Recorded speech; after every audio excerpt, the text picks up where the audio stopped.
Chers collègues, face à la menace de mexicanisation de la France et au développement d'une contre-société de la drogue, la riposte de l'État nécessite une incarnation et une volonté. Cette incarnation et cette volonté, c'est le parquet national anticriminalité organisée.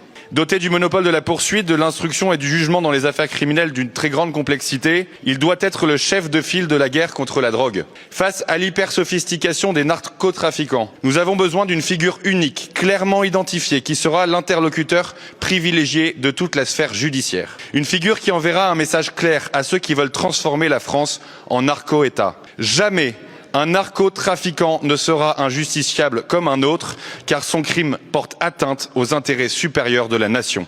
Oui, chers collègues, toute la chaîne pénale, de l'instruction des poursuites à l'exécution des peines, doit être unifiée, spécialisée et viser un seul objectif, le démantèlement de cette nouvelle armée des ombres.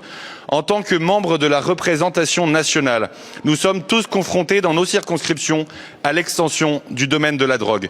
Et je veux le dire ici, je suis scandalisé par les postures indignes du groupe de la France Insoumise qui n'a rien trouvé de mieux que de proposer la suppression de cet article d'intérêt public. Et cette posture lamentable ne se cantonne pas seulement au banc de l'extrême gauche, mais a contaminé jusqu'à une députée Renaissance, Madame Carrois, qui elle aussi propose la suppression du parquet national anticriminalité.